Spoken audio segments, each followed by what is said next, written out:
Hello everyone. Let's discuss the topic statutory and non-statutory provisions. Statutory and non-statutory provisions are created by the law. Statutory bodies are created by the law and are typically government run or funded. So, statutory bodies are basically governed by the law, or the legal aspect is covered in the statutory bodies. Non-statutory bodies are not mandated by the law but may still regulated by it. Labor welfare schemes objectives.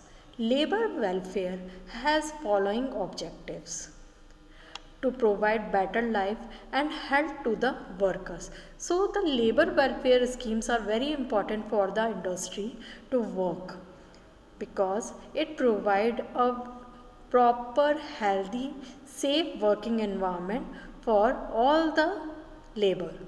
So its basic objective is to provide better life and health to the workers. Second, to make the workers happy and satisfied. The second objective is to make the workers so that they happy and satisfied, so that they feel motivated and give their best to the industry. Next, to relieve workers from the industrial fatigue and to improve intellectual, cultural and material conditions of living of the workers.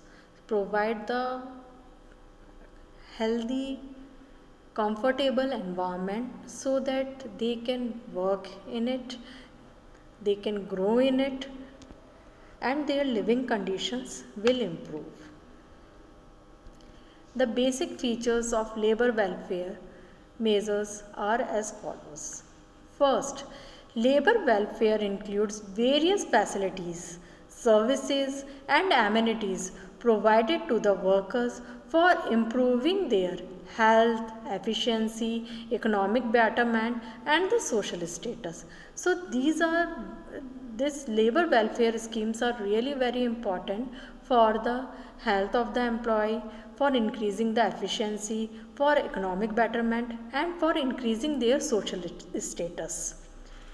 Next, welfare measures are in addition to the regular wages and other economic benefit available to the worker due to the legal provisions and collective bargaining.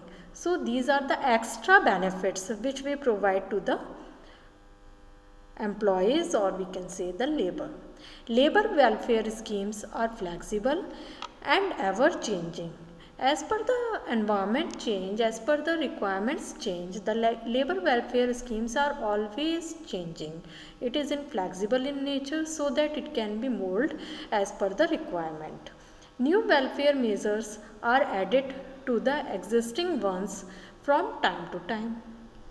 Next, welfare measures may be introduced by the employers, government, employees, or any social or charitable agencies.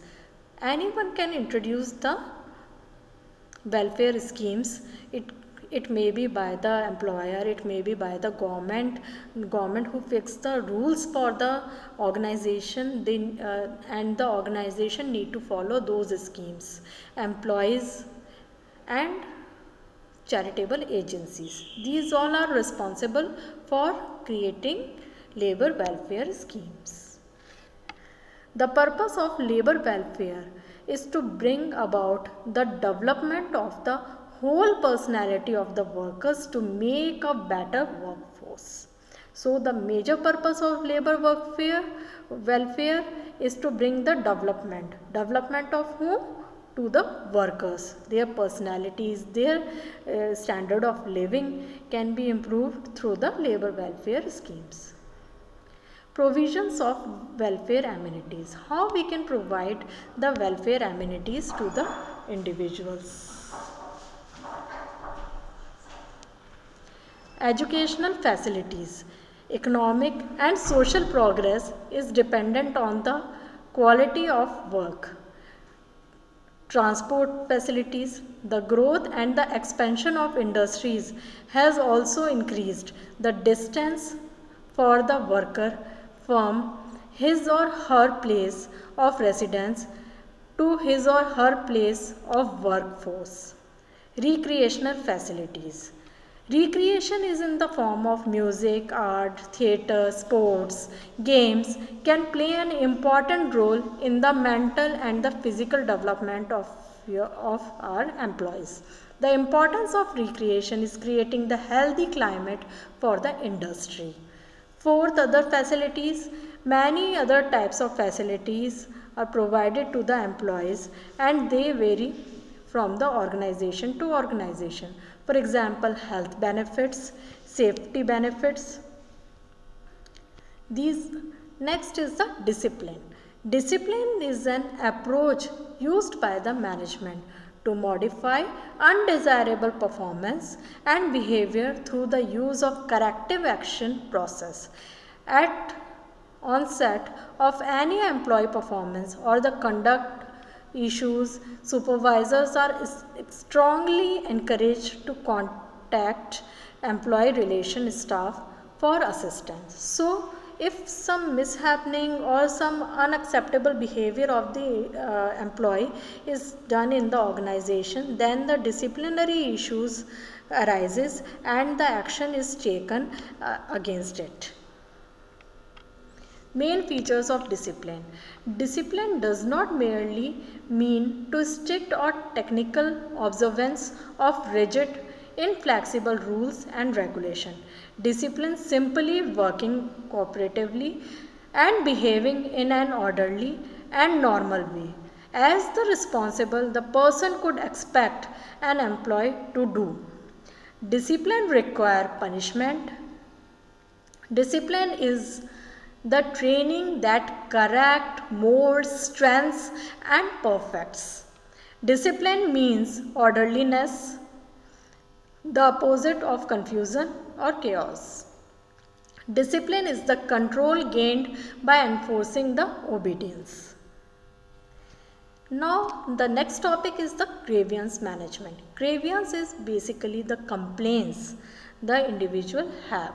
So the grievance management is the process by which an organization deals with the employees' grievances or the problems we can say or the issues the employees have. Grievance management is the important part of maintaining the healthy workplace. It can help to identify, resolve the issues before they become bigger problem. So the requirement of grievance management is very important in the organization for the proper working environment, for creating the proper working environment, healthy environment so that individual can